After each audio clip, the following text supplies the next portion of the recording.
তোর এত বড় সাহস কি করে হয় আমাকে ধাক্কা দিস?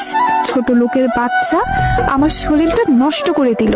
আমি তো থাপ্পড় খেয়ে আমতা আমতা করে বলতে লাগলাম, দেখেন আমি ইচ্ছে করে ধাক্কা দেই নাই, আপনি তো।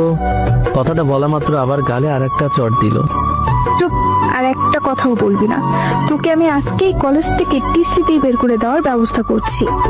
কথাগুলো বলেই আমার সামনে দিয়ে চলে গেল, আর আমি হা করে সেই দিকে তাকিয়ে আছি।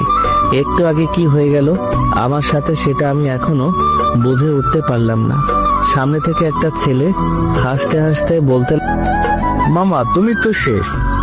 যে মেয়ের উপর ধাক্কা খেয়েছো সে মেয়ে এই কলেজের প্রিন্সিপাল স্যারের মেয়ে, আর অনেক রাগী। কথাটা শোনা মাত্র আমি ভয়ে কাঁপতে লাগলাম। আসলে আমি খ্যাত মার্কা চেহারা নিয়ে কলেজে এসেছি, এরপর আবার ময়লা জামা কাপড় পরে এসেছি, তারপর আবার বড় একটা চশমা পরেছি বলে সবাই আমাকে নিয়ে অনেক মজা করতেছে। এখন আমার পরিচয়টা দেওয়া যাক। আমি জাহিদ চৌধুরী। অন্য সবার মতো আমারও একটা ভালো পরিচয় আছে, কিন্তু সেটা এখন ধীরে ধীরে জানতে পারবেন। আমি সোজা ক্লাসে ঢুকলাম, কেউ আমাকে বসতে দিচ্ছে না আমার এমন খ্যাতমার্কা চেহারা দেখে, তাই বাধ্য হয়ে একেবারে পিছনে চলে গেলাম।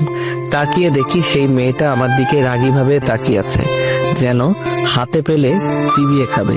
সেই মেয়েটা সবার সাথে কি যেন বলতে লাগলো।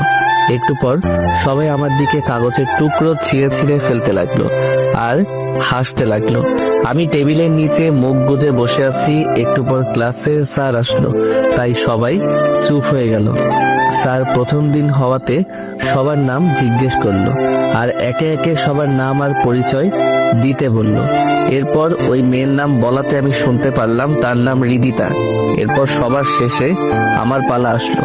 আমিও আমার নাম বললাম আর বললাম আমার কেউ নেই, আমি একা। এটা শুনে সবাই অবাক হয়ে আমার দিকে তাকিয়ে রইল। আসলে আমার আসল পরিচয়টা সবার কাছ থেকে লুকিয়ে রেখেছি। তারপর সে এসে আমার সামনে আসলো আর আমাকে বলল, ওই দাঁড়া। আমি দাঁড়িয়ে গেলাম। জি, আমাকে বলছেন? তুই ছাড়া আর কাকে ডাকবো? জি বলুন, কি দরকার? তুই আমার গায়ের উপর পড়েছিস, তোকে এত সহজে তো আর ছেড়ে দিতে পারি না। এক কাজ কর, তুই 50 বার উঠবস কর এখন, এরপর তুই এখান থেকে যেতে পারবি, তা না হলে এখান থেকে এক পাও যেতে পারবি না। দয়া করে আমাকে ক্ষমা করে দিন, আমার ভুল হয়ে গিয়েছে। আমি সত্যি আপনাকে ইচ্ছে করে আপনার উপরে পড়ে যাইনি। চুপ, একদম চুপ। তোকে যা করতে বলেছে তুই তাই কর। মাথা গরম হয়ে গিয়েছে ওই মেয়ের এমন কথা শোনার পর। ইচ্ছে হচ্ছিল তার গালে চড় দেই, কিন্তু আমার পুরনো কথাগুলো মনে পড়ে গেল। বাবার সাথে প্রতিজ্ঞা করার কথা বলেছিলাম, যেদিন নিজের মতো করে ক্যারিয়ার গড়তে পারবো সেদিন আপনার সামনে আসবো। কথাগুলো মনে পড়তেই আবার চুপ হয়ে গেলাম। আর তাই কোনো উপায় না পেয়ে যখন উঠবস করতে যাব, তখন কেউ একজন আমার কাছে। ভাই আপনি এখানে? আমি তাকিয়ে দেখলাম আমি আগে যে কলেজে পড়তাম সেই কলেজের এক ছোট ভাই আমার সামনে। আমি তাকে চিনেও না চিনার ভান করে বললাম, কে ভাই আপনি? ছেলেটা বলল, ভাই আমি রিয়াজ, আপনি আমাকে চিনতে পারছেন না? আমি তাকে বললাম, আপনার কোথাও ভুল হচ্ছে।